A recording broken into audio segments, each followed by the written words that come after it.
Dopey.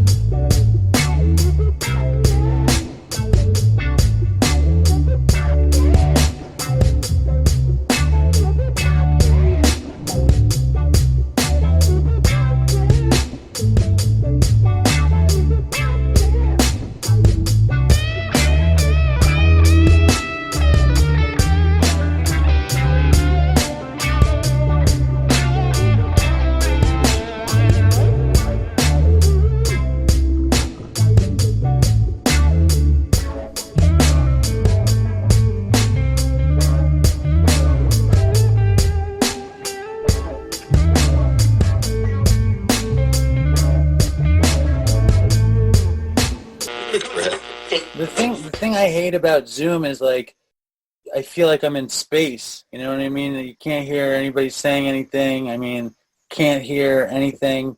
But and I know you. I mean, like I'm probably the worst person to do the Dopey speaker Zoom because you guys have already heard probably every bit of my story. Jeremy's like, yup. But I really wanted to do it. You know, I got 5 years this month, and I've probably only seriously qualified in groups a couple times. I spoke when I got 90 days. And I didn't really speak again. Then I spoke at, Andrew invited me to speak at a meeting, and I basically never qualified again, but I did do Dopey. And so probably if you've listened to every episode, you'll probably have heard every twist and turn of my story, but I'll tell it anyway because it seems I'm honored to be here. You know what I mean? Like I do the show every week, and I haven't put up the show tonight, but it's weird because I put on the show alone and I pretend that nobody listens when we make the show, and then here I get to see some of you. So it's like far out, you know what I mean? And like right now, Karina's got the Dopey logo over her eyes, and I kind of had a nightmare that I would be the only person at the Dopey Zoom to not have the Dopey's logo, and I'd be staring at a sea of Dopey logos, which is a scary concept. But anyway, my name is Dave. I'm a drug addict and an alcoholic, and I grew up in Manhattan, and I grew up in a super middle-class Jewish home, and both of my parents were teachers, and I was not interested in doing drugs. I was not interested in getting high. I was not interested in drinking. I went to an amazing little school when I was a kid, and I made a bunch of friends, and I had a very, very, very sort of classic middle-class Jewish upbringing in Manhattan. And I don't remember feeling weird addict-y shit until I became a teenager. And when I became a teenager, I think what happened was I started to really doubt myself, you know, to feel a lot of self-doubt around my, like who I was and what I was doing. And I remember I would hang out with a lot of friends and stuff, and I would want attention, and I would act like I was depressed. And I would like kind of put my head down, and people would see me, and I'd be like, I'm depressed, so that they would give me attention and like give me hugs and shit because I was pathetic or whatever. That was what I did in junior high school. And I remember at dances I went to high school in Manhattan, and at the dances we would all go to Central Park and drink wine coolers. And I would always think my friends were lame if they drank or smoked weed, because I was like, you guys are posers if you do that. You guys aren't really being yourself. You want to be like somebody else. It's not cool. And I went away, and some of my best friends started smoking weed. Like I went away for the summer, and I was so shocked that they had smoked weed. And I remember I was like, you guys aren't being yourself. And then at the end of that summer, I was a waiter. Ironically, I was a waiter at this terrible camp, and I had no friends, and I was super lonely. And like I literally would lie on the side of a hill every day, and I'd listen to the Beatles' Abbey Road, and I listened to that album over and over and over and over and over every day, alone, like thinking I have no friends, I'm miserable, it's fucking bad. And that's when like kind of like that weird sort of alcoholic addict shit really started to enter my mind because I didn't have my friends around and I wasn't distracted. And I remember the last night of that summer, the English kitchen staff threw a party, and I remember going to the party, and they were all drinking screwdrivers, and I was probably 16 years old, and I drank like 20 screwdrivers, and I blacked out, and I just vomited standing up in a shower, and my friend held me up, and I like vomited on him, and like I would have been dead had he not held me up, and I remember we drove back to Manhattan from Massachusetts the next day, and I was hungover, and I was thinking I've been through something. Like I had that feeling, you know, like after you get fucked up and it's the next day and you feel like you've been through something, and I was like marked by it, but I hated the alcohol feeling. I was so sick, and it was such a blackout, nasty feeling. So I barely drank after that. Years went by, and I didn't drink. I would try to drink, but the taste of the alcohol disgusted me. The effect of the alcohol disgusted me, and I think I went to a Grateful Dead show with a friend of mine in I guess it was 1991 at Madison Square Garden, and we decided to eat acid. And I hadn't smoked weed yet, and I took a dose with my friend, and we wandered around Madison Square Garden, and I was like, this is the best. And again, I had that feeling like I was somebody, like that something cool was happening for me. And I think I really wanted that feeling, you know, like I wanted to feel like I had been through something. My whole life I was a spoon-fed middle-class kid, and everything was kind of given to me. Like we weren't spoiled, or I make fun of the fact that people say my dad is wealthy. Like I grew up middle class, and but I never wanted for anything. So like experiencing any kind of different weird thing, I was like, holy shit, maybe I'm a real person. Like maybe my life isn't predetermined. And I was really attracted to that aspect of of getting altered, of the acid. And then I remember it was some carnival in high school, and one of my best friends was like, do you want to smoke pot? And I was like, okay. And we wandered away from school, and I smoked pot, and I was like, this is good. I like this.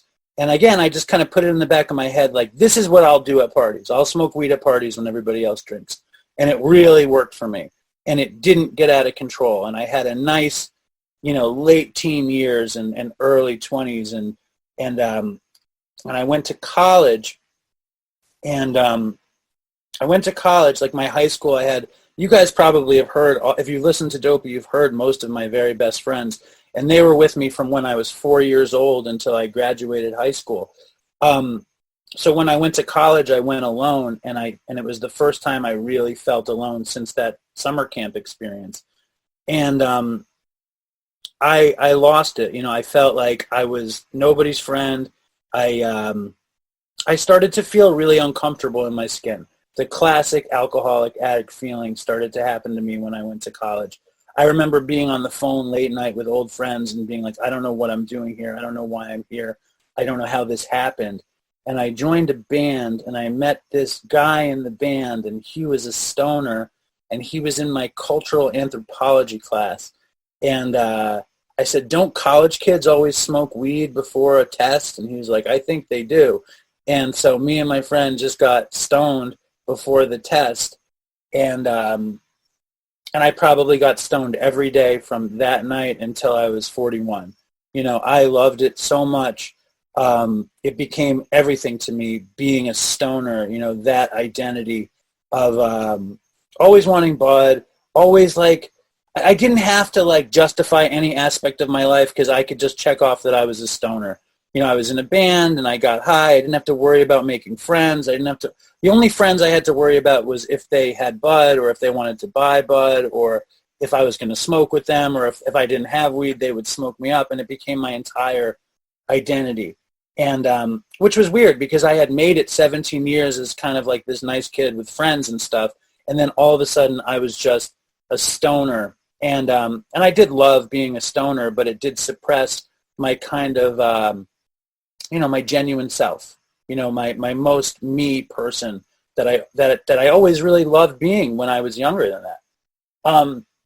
And I kind of coasted by in school, and I started eating a lot of acid and taking mushrooms and exploring the idea of a rock and roll sort of lifestyle, a kind of pseudo bullshit hippie lifestyle in my mind.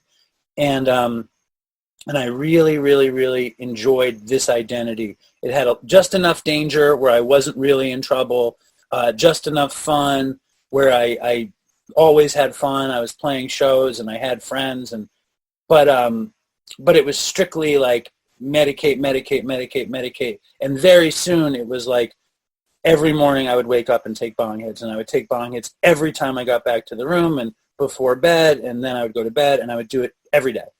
And that was my life for all of college. I wound up getting busted in college and kicked out or suspended, and I wound up transferring at the same time, and then I made it to art school, and it was my favorite scam is where me and my friend got busted, and I had already applied to transfer, so I had gotten kicked out, but I had gotten accepted, so my parents never found out I got kicked out, and I was like, this is great.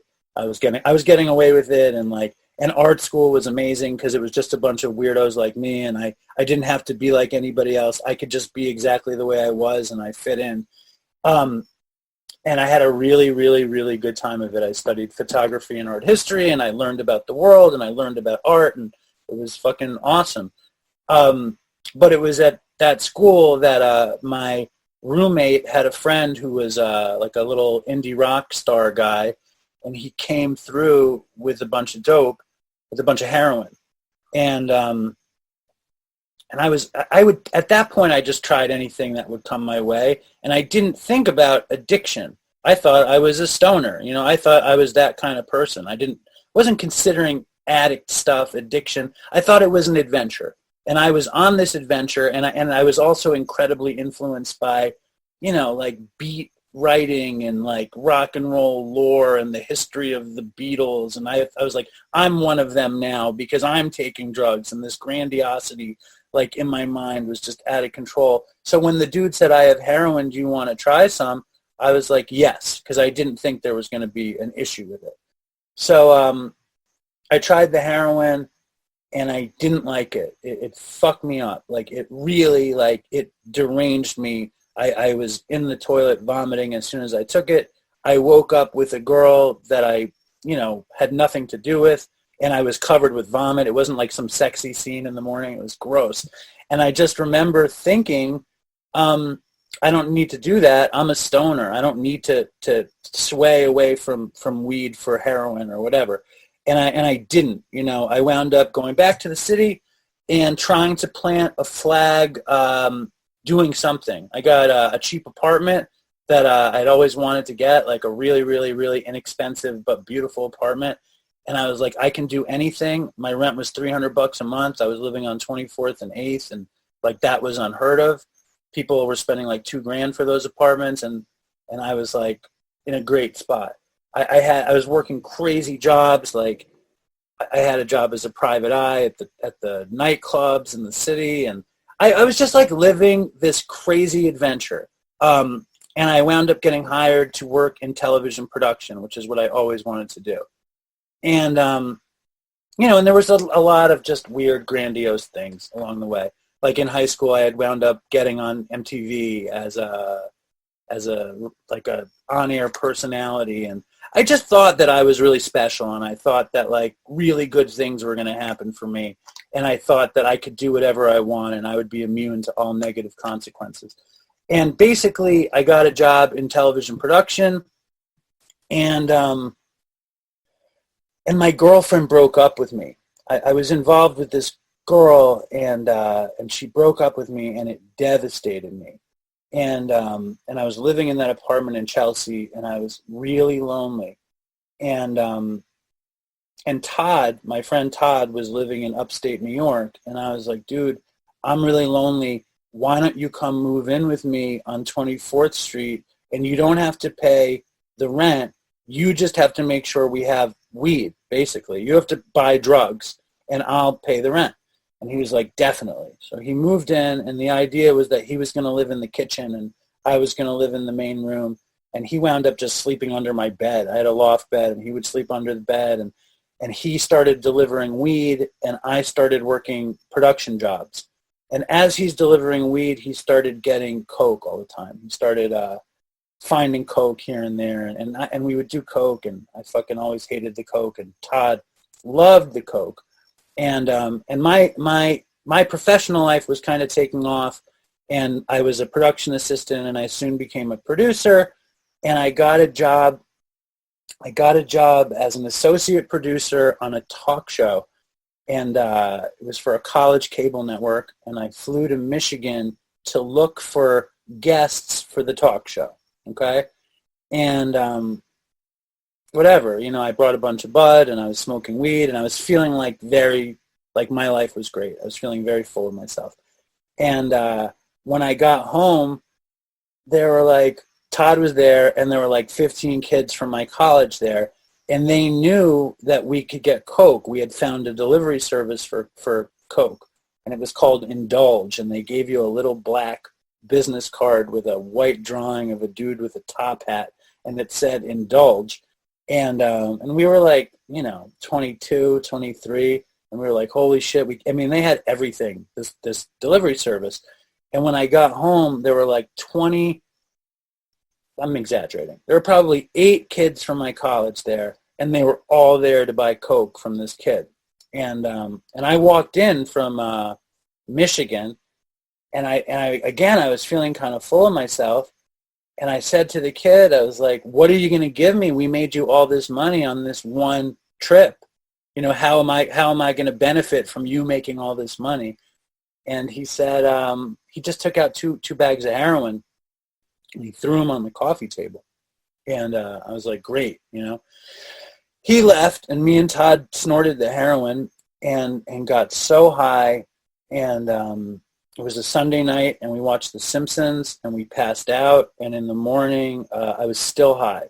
And I remember thinking, this is the way I want to feel. This is serenity. This is exactly how I wanted my life to be. Any nervous, neurotic feelings that I had in my mind were gone. And as I was working up the ladder in TV, I had a lot of neurotic, nervous feelings. And I was smart enough to not do a bunch of heroin. So basically, I had this ambition to have a show, and I just started doing anything I could to get a show, and I started associate producing on other stuff. I started hosting something for them, and Todd would keep coming home with dope, and I would try to fall asleep without doing it, but we got to some kind of pattern where we were doing it 3 days a week or something, and Todd got nervous, and he was kind of failing, so he left town.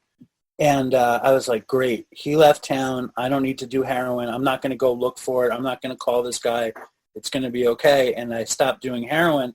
And I met this other girl, and we all went out to some club, and we wound up doing ecstasy. And I hooked up with the girl, and it turned out the girl was a heroin addict who hadn't done heroin in a while.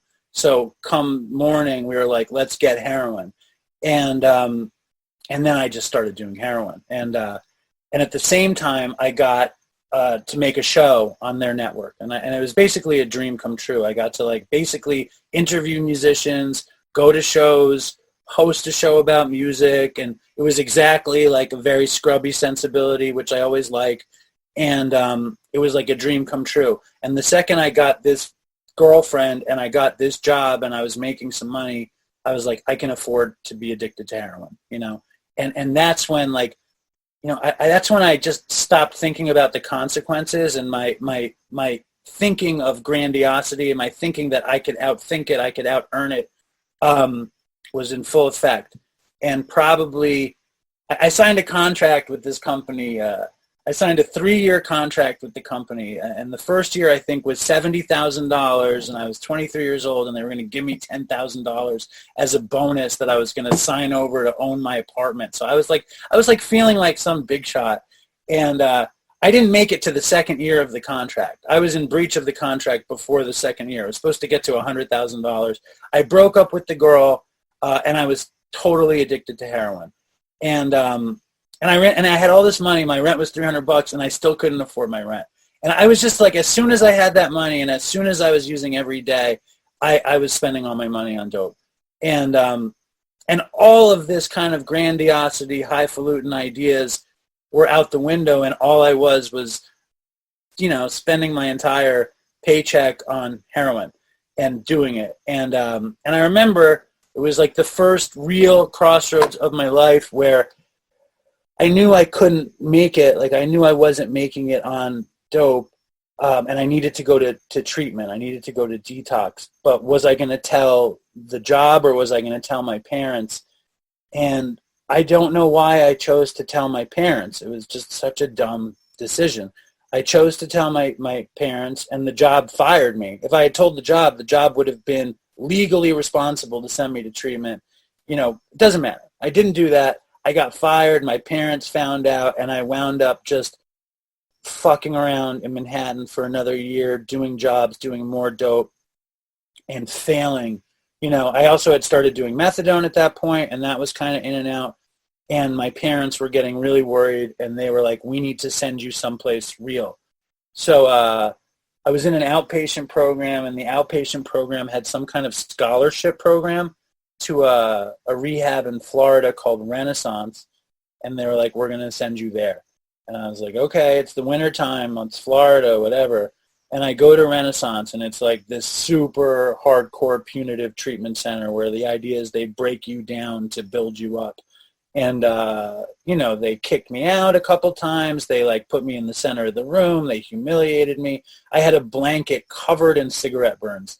You know, like, I went down there with, I took, like, I don't know, an ounce of weed, and I stuffed it in one of the holes in the blanket. And I, like, go down to detox, and I'm smoking weed in detox. And I make it to treatment, and they find the weed.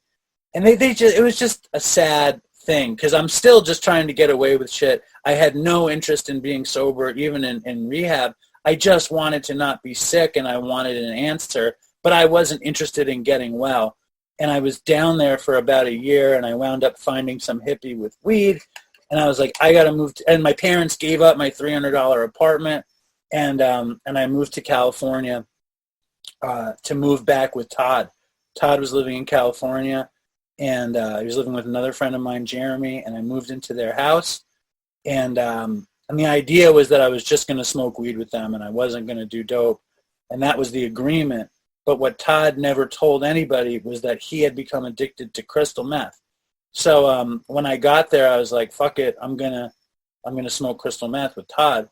And as soon as I did, I knew the only reason I was doing it was to find my path back to heroin and pills, because I can't handle that up feeling. And at this point, I still didn't really recognize what the fuck happened to me. You know what I mean? Like, I was, again, this young man from a really nice family, middle-class upbringing, great school, like, great potential. And I was in this denial of who I had become, which was a total, you know, hopeless heroin addict who had no chance, you know. And I had a girlfriend who moved in with me, and she took care of me. And for like the next 6 years, I lived in California, taking methadone, doing as much heroin as I could do, smoking weed, and getting completely addicted to pills, to benzos, Klonopin and Xanax, whatever. Really Klonopin and Xanax. I had done a bunch of other pills in Manhattan before that, but in California it was all about those two, because you could get them in downtown LA super cheap. Anyway, I fucked up in LA over and over and over. And my mother got really sick. And, you know, there was no, I mean, I wanted to be sober. I didn't want to be sober. I just didn't want to be a loser. I was a total loser. I hadn't had a job in years. Like, the only thing I would do is, like, wander around the neighborhood in Echo Park and shoot pictures and, like, buy ice cream sandwiches and go cop dope and get methadone and try to beat drug tests. And, like, and somehow in my head, and I remember I was writing really horrible stuff. Like, I had the idea that I was going to write a comic, so I tried to write a comic, and it was just terrible. I was trying to make art, and the art was just terrible. And I just watch TV and do heroin and do pills and take methadone. And I knew somewhere in the back of my head that it wasn't going to work. I just didn't see any hope. And then another piece of the story that I left out was that before I went to California, there was this woman who was my best friend's girlfriend. And while I was just getting strung out on the heroin, she wound up cheating on him with me, and me and her became a couple. And like, this was such a cataclysmic moment in my life because I had betrayed my oldest friend with his long-term girlfriend. And I knew once I did that, like, I was never going to be the same, because my whole life I had leaned on this group of friends, and now I had betrayed that group of friends, and we were supposed to be brothers and best friends, and I did basically the worst thing you could do. I also, like, somehow forced her to leave him. I mean, I don't know how I actually did that. She chose to leave him, and he wound up becoming a doctor, and I wound up becoming a total drug addict. So that was like the final straw to push me into like supreme loneliness, where I knew that I had like put a mark on my soul in a way. Like, I had done something that I never should have done. And I was going to pay the price for it, you know? And basically in California, I lived like, just like I was nothing. I was just like an addict. I was just on methadone, on heroin, on pills, trying to cope with the guilt of hurting one of my very oldest and best friends. And I went to a couple meetings, but there was not even a chance that I was going to catch recovery there. There was not a chance that I was going to get off of methadone. You know, I was at 150 milligrams of methadone for 4 years at least, and that's a pretty strong dose. And then I got the call that my mother had leukemia, and I started to see my life in this different way. That I mean, I had basically broken my mother's heart over and over and over again. You know, she had an expectation of me being like our family, which was upstanding middle-class Jews. Like, everybody was an educator in my family. Nobody was an addict. Nobody was an alcoholic. Nobody was, like, throwing their future down the toilet. And here I was doing all those things. And so it had been years since I had a nice relationship with my mother, period. But here I found out that she was dying. And she told me it was very, very advanced leukemia and that she was going to die soon. And I had this moment, and it was the first time I had a moment of truth. And the moment of truth was, if I don't do something, my mother's going to die while I'm sitting in Echo Park shooting heroin, drinking methadone, and eating ice cream sandwiches. Like, that was going to be my reality, and I was never going to be able to get out of that. You know what I mean? So I was like, I got to get off methadone, and I got to go home.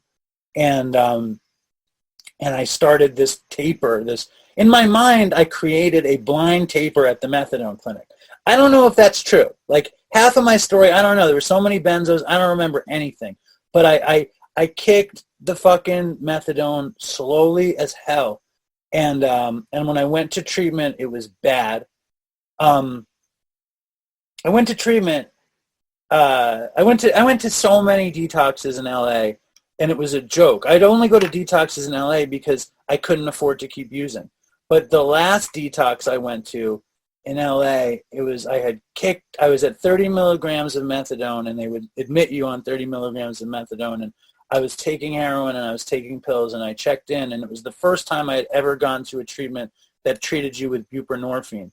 And I took the buprenorphine, and they tested me, and there was not even heroin in my system. It turned out like all the dope I was doing was all like Klonopin and other shit, and, you know, fucking ketamine and bullshit. And I was like, what the fuck? But I mean, I did have the methadone habit, so I had to kick that. But somehow the buprenorphine made me feel like I was on speed, and it made me feel crazy. And I remember being in that place. I was fucking scared because I just felt like I was jumping out of my skin. And there was this Armenian kid who checked in, and the place was this very strange place in Southern California where it was like a circular set of buildings with a courtyard on the inside. And we would kind of hang out at the courtyard on the inside. And the Armenian kid had his friends pull up, and they stuffed a bunch of tar into a tennis ball, and they threw it over the wall, and it landed in the courtyard, and he grabs it, And I didn't know anything. And I'm just kind of like in the inside. And he comes running through the detox, and he throws the tennis ball into the residential room. And, of course, it lands in my bag. And I'm like, what the fuck, blah, blah, blah. And he's like, I don't have anything. The counselor grabs him. He's like, I don't have anything. I don't have anything. And he searches him, and he's like, all right, whatever. And they let the guy go. He comes back to the room. He goes into my bag, takes out the tennis ball full of tar, and, like, everybody jumps on him, you know. And, like, he starts giving tar to everybody in the room. And, like, some dude pulls a fucking syringe out of the top of his bed. They're all, like, sharing needles in the fucking detox dorm. And I take the dope and I put it up my nose. Even though I'm buprenorphine, you're blocked. And I didn't even realize that. So I'm relapsing on the Armenian kids' tar and detox with a bunch of junkies who are sharing this fucking needle out of the bed. It was like the most classic, you know, dopey rehab detox thing you could ever imagine. And I got kicked out the next day, and I went home sick. I remember I went home sick. I didn't have the keys to the apartment, so I had to climb on a garbage can and hoist myself into the window, and I was dope sick. And I remember just smoking a shitload of weed and watching Lost and getting ready to leave California. And I did heroin one last time in California. And me and my girlfriend moved to Burlington, Vermont, and it was miserable. You know, I was kicking all summer. You know, just that kind of post-acute withdrawal all summer. I forgot I was supposed to record this, and I decided I forgot. I got so nervous to do the Dopey Zoom that I forgot to record it in perpetuity for future Dopey Patreon. But fuck it. Anyway, I wound up going to Vermont to be closer to my mother. And as soon as I got there, I realized I couldn't be there. And I got to spend some time with my mom, and she told me she was about to die. And I had just gotten off heroin, and I was still smoking weed. And it was just a major moment in my life. It was like the first moment of coming out and seeing kind of some of the destruction I had caused in my life, and having a moment of almost clarity to fix it. And my mother wound up dying a few months later. And a few weeks after that, I wound up meeting Linda, and I was smoking pot, and Linda was like the most beautiful woman I had ever met. Basically, I met her years ago, and I was like, "You're going to be my girlfriend," and she was like, "I don't think so," and I was like, "I think you're going to be my girlfriend." And then, like, within a few months, she was pregnant, and like a few months after that, I was fucking strung out on heroin again. And it was really bad. And I wound up getting the job at Katz's right around then as a way to get back to the city. And I made it at Katz's before my mother died and before Linda without doing heroin. I wound up doing heroin a couple of times with Todd, like kind of an for old time's sake situation. And but when the stress and the fear of a baby with somebody that I barely knew was on the table, I wish I had risen to the occasion, but I didn't. And instead, I really sunk down deep into heroin addiction again. And Linda wound up catching me. We had already had the baby. Like when we had Nora, I had a pocket full of heroin and a pocket full of Xanax. And, you know, I left Linda at the hospital with the baby. And I was like, I'm going to go home and clean up the apartment for you, which was basically code for I'm going to go home to do heroin with Todd and watch reruns of 90210 and play Mario Brothers. You know, that's the kind of 36-year-old I was with a baby. I was like, let's fucking do dope and play video games. Meanwhile, we have our first child, and poor Linda is in this hospital that's 2 weeks away from closing down. Like the wrecking ball is about to crash through the window, and she's got this baby, and Nora had hip dysplasia, and Linda was scared, and I was just on drugs. And she found out. She left me, and that's when I had probably the worst year of my life, where I was just, you know, I was actually managing at Katz's at that point, and I was making a lot of money, and I was spending it all on heroin. And my addiction was... it was just never been so bad because I had a baby. and I wasn't there for the baby. Like I was exactly the opposite of the way my father was, and I was exactly the opposite the way I'd ever thought I would be, but that's just the way I was. And that's when consequences really changed my trajectory. And Linda left, and she's like, you're not going to see this kid if you don't get clean. And I didn't get clean. I got worse and worse and worse. And I remember one night I went out and I bought a bunch of dope, and I was walking home. I went to a bar and I got drunk, and I was walking home, and I literally walked into a wall. And I broke my nose and I got a black eye. And I went to see the baby, and Linda's like, what's wrong with you? And I was like, I'm fucked up. And she's like, you got to go to treatment. And I went to treatment. I went to Mountainside, and that's when I met Chris. And I still didn't want to get clean. Like, I didn't want to get clean. I didn't want to get sober, but I had spent a lifetime of fucking up a perfectly great life and just using in the place of living. And wanting those adventures in the place of other kinds of adventures. And in reality, those adventures stopped when I was probably 22 years old. And the only adventure that it got replaced with was, how could I cop and how high could I get? And I never got any higher. And it was just like, that was very, very clear to me when I went to Mountainside, that I had gotten as high as I was ever going to get. And what was I looking for at that point? But still, I was not on the cusp of happy, joyous, and free. I was just, I want to see my kid. I don't want to be a piece of shit. I guess I'm going to have to go to meetings, was what it was. And I got out of there, and I started going to NA meetings. And I remember when I got out of there, I went into the closet of my apartment, and I had a bag from this comic book store called Forbidden Planet, and in the bag, there was a new needle, all right? It was like a fresh needle that I had kept there. And I was like, I have a new needle. I have to get dope. And I just gotten out of treatment, and I got dope. I was like, I got to get dope. And I did the dope, and I got really high. And then the next day, I was like, if I do the dope the next day, I'm never going to stop doing dope. So for the first time, and probably I did it one other time, I flushed the dope down the toilet. And then I met up with Todd, and I sat with him on my terrace, and I said, I can't smoke weed with you anymore. And I sat there and I smoked weed with him, and I remember it was very picturesque. We went out to some shitty Chinese restaurant and talked about the past and whatever. And then I went to NA, and I went to NA for 18 months, and I hated it, and I just wanted to get high, and I pretended to do it. Like, I pretended to do the program, and I had a sponsor that I didn't really work the program with, and I did the first 3 steps, but I didn't do anything after that. And then 18 months in, I got custody of Nora, and I started to be able to bring Nora to the city, and I started to be able to drive with Nora. And I had lost my manager job at Katz's, but I had gotten good at waiting tables, and I had figured out how to make it lucrative and fun and funny, and my life was so much better.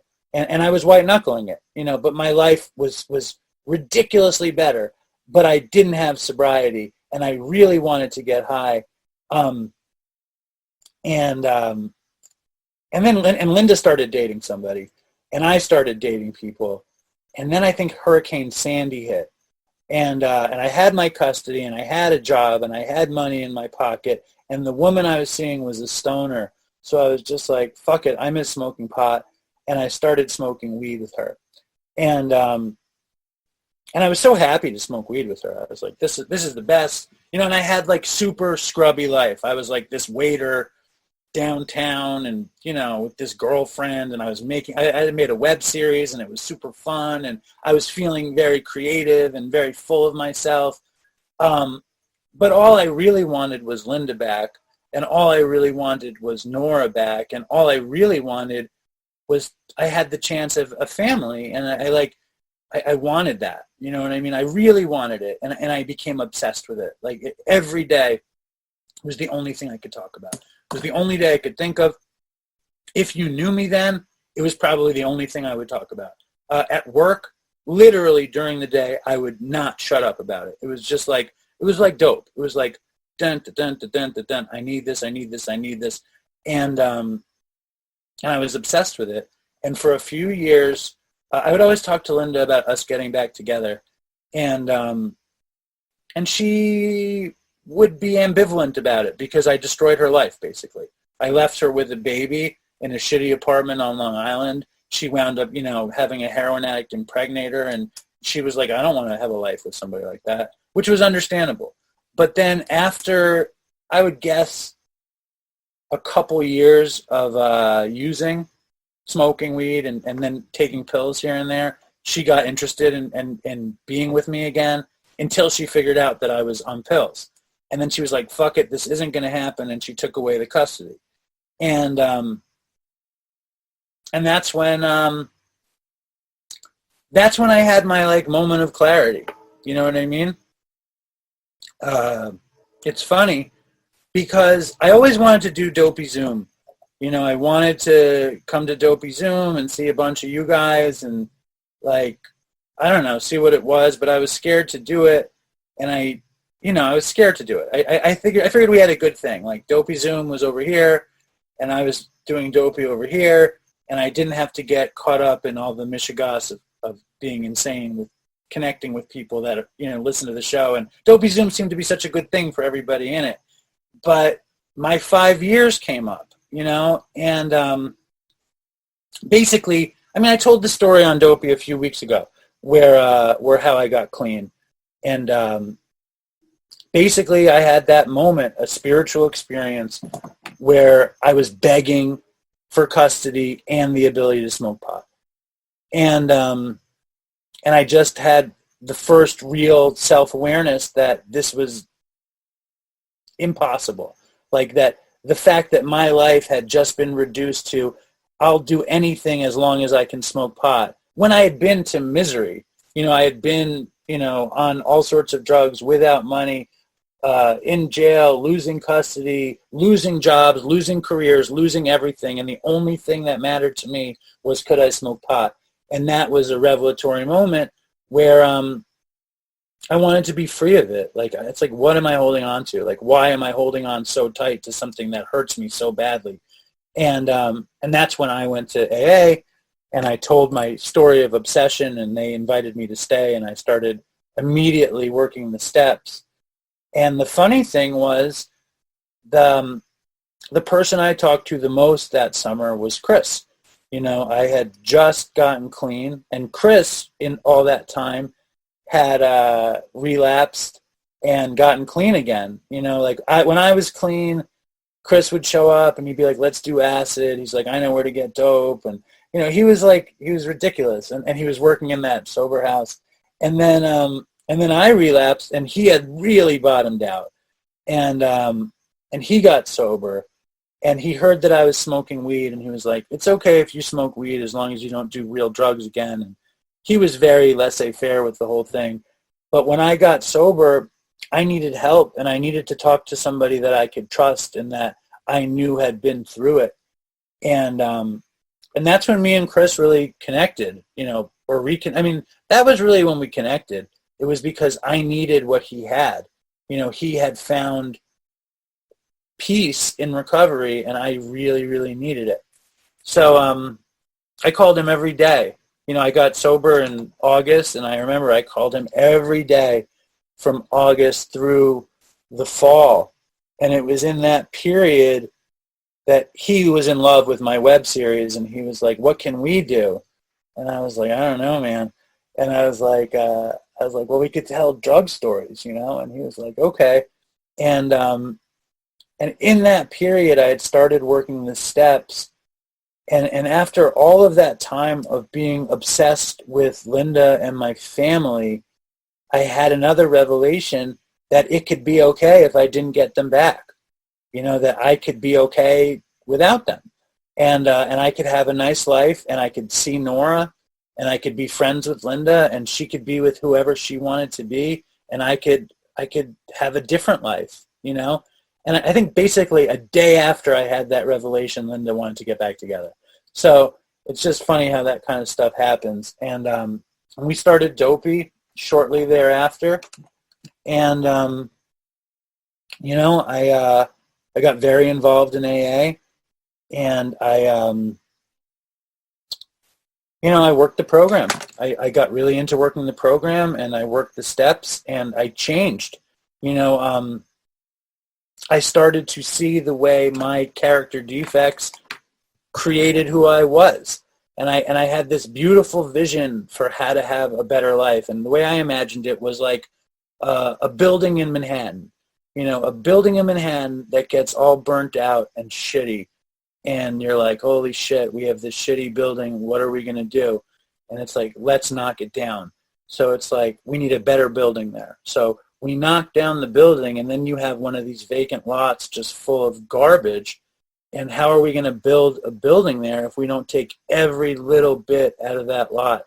And that's the way I was working the program when I first came into it. And it was really my first foray into real sobriety.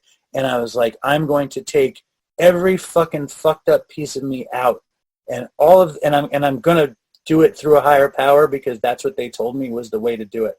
And I'm going to remove all of my defects, and I'm going to ask for help, and I'm going to do the next right thing, and I'm going to have a foundation on a clear plot of land. And that was my vision. And at first it was working, and everything was working, and everything is still working. I just had this sort of lapse at some point, and obviously if you listen to the show, here and there I might take NyQuil if I can't sleep, or I might eat too much ice cream, or watch pornography, or do some shit that I shouldn't probably be doing, and that isn't exactly the most upright spiritual stuff. But one thing I noticed, and I noticed it this month, is that I've been struggling. I've been angry, like I've been crazy, like, and it could have a lot to do with COVID. But it also could have a lot to do with the fact that I'm not working a program the way I worked a program when I came in. Like, I'm not recognizing character defects. I'm like embracing them. I'm enjoying furious anger, and I'm holding on to resentments, and I'm loving ice cream, and I'm loving, not doing the next right thing. I'm doing pretty okay, but I'm fighting. In AA they say we shall cease fighting. Because like how can I be fighting with everybody? How can I have problems with everybody? And it's like for Dopey Day, right? For Dopey Day, all of you guys probably participated in Dopey Day, and I'm incredibly grateful. But my best friends didn't participate. Like my oldest friends, one of them did. And I got so fucking angry at my oldest friends over this. And like I still have barely talked to them since then. And also I've been fighting with Linda. I've been fighting with my family. I fought with Ray on occasion. Sorry, Ray. Actually, I never fight with Ray. But I complained to Ray about a lot of stuff. And basically, I've been incredibly petty. And I didn't have a solution for how not to be so petty. And I realized, like, I go to like a meeting a week if I'm lucky, and I pretend that Dopey is some salvation for my recovery, when in reality, my recovery is doing the work. So this week I'm recommitting to this thing, because I don't want to be one of these people who gets 5 years and like doesn't work a program on a daily basis and is a dick and is full of himself and all these things. I mean, like, if somebody does some shit to me, and it's up to me to deal with it. It's not up to them. Like I've been fighting with people in situations where all I have to do is adjust how I'm dealing with the situation. And it's such an opportunity to live a free and happy and joyous life. And like, that is what I want. Like, I want to have the least obstructions in my path. I want to like be gliding through this shit, and obviously nobody glides, except maybe Andrew. Nobody besides Andrew glides through this universe. But the more work I do, the easier it gets. And I hate being corny about program, but I have to say that for me, I had nothing, and I had misery and addiction, and AA saved my life. And if I don't make that very clear, I'm doing it a disservice, And I mean, that's basically my story. I do want to say how much the show means to me, which I'm sure you guys know, and how much you guys mean to me, that you care about it. You know, I'm sure every one of you has done something for the show. And then there's countless other people that have done so much for the show. And we're our own little universe. And it's really cool. And the only reason we're this thing is because we do it, you know. And so I want to thank you guys for that. And I want to thank you for having me on the old the Dopey Zoom speaker meeting. I wish I had recorded it. But what do we do now?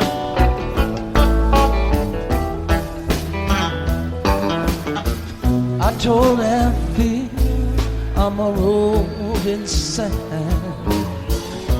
and I was born to be a bachelor. Althea told me, okay, that's fine. And now I'm trying to catch it. Can't talk to you without talking to me.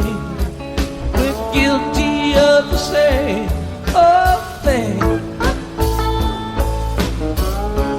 Thinking a lot about lessons and forgetting the love we bring.